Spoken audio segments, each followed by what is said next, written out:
sus cabezas humilladas, cubiertas con un pañuelo, pero aquel piano no.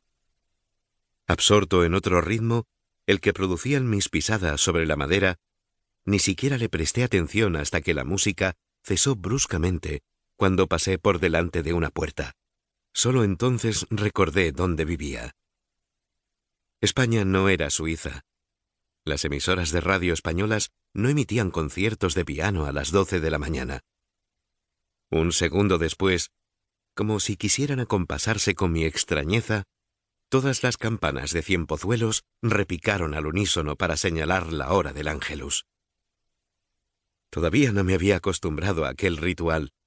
El doctor Robles y sus discípulos, abandonando cualquier tarea a las 12 del mediodía para congregarse en el vestíbulo y rezar con fulminante devoción una oración fragmentada, en la que una hermana pronunciaba unos versículos a los que parecían responder los demás. La primera mañana no entendí lo que pasaba, y seguí hablando hasta que un compañero me cogió del brazo mientras apoyaba sobre sus labios el dedo índice de la otra mano. Él no se arrodilló, tampoco rezaba, pero se quedó quieto, las piernas juntas y las manos cruzadas en el regazo, hasta que los demás terminaron. 2 días después, comprobé que no era el único. Otro psiquiatra del equipo de Robles hacía lo mismo, y eso, dejar lo que estuviera haciendo, acudir al vestíbulo, juntar las piernas, cruzar las manos, cerrar los labios, hice yo a partir de entonces.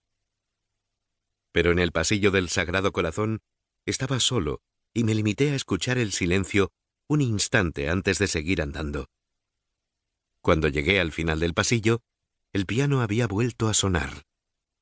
Me quité los zapatos, deshice el camino muy despacio y la música no cesó. Desde aquella mañana, siempre que podía, me refugiaba del Ángelus en el Sagrado Corazón, un edificio de aspecto señorial que parecía menos un sanatorio que un hotel, un antiguo balneario bien conservado, encerrado en un jardín antiguo, frondoso, de árboles altos, podados con sabiduría.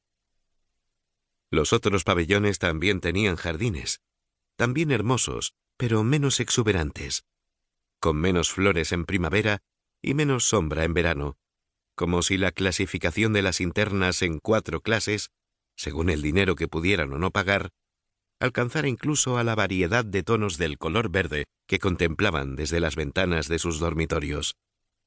En estos, la diferencia se marcaba aún más. El alojamiento de la pianista era de los más caros, no tanto una habitación como una vivienda propia. Un pequeño salón comunicaba con el dormitorio, al que se abría también un cuarto de baño privado que no pude ver desde el pasillo. A ella la vi solo de espaldas, sentada ante un piano de pared colocado frente a una ventana, a un lado de la cama. Había abierto la puerta lentamente, con todo el sigilo del que fui capaz, pero tuve la impresión de que aunque hubiera hecho ruido, no se habría vuelto a mirarme. Era una mujer mayor, con el pelo blanco, muy corto. A la distancia desde la que la observaba, sin traspasar nunca el umbral, aprecié la buena calidad de su ropa, cada día distinta, pero siempre negra, tan pulcra como si la hubiera cepillado antes de ponérsela. La limpieza era un atributo raro en una enferma mental. La dignidad, una condición insólita, pero nada resultaba tan extraordinario como el movimiento de sus dedos sobre el teclado. Yo no era un gran melómano, pero había escuchado muchos conciertos en mi vida. Mi madre, que se había ganado la vida como profesora de piano antes de casarse y volvería a hacerlo después de la guerra, nunca había dejado pasar un día entero sin sentarse a tocar. Además, en Neuchâtel, y sobre todo en Berna, había tratado a varios músicos y a muchos pacientes que no lo eran antes de cultivar el arte como terapia. Por eso, comprendí enseguida que aquella mujer era diferente.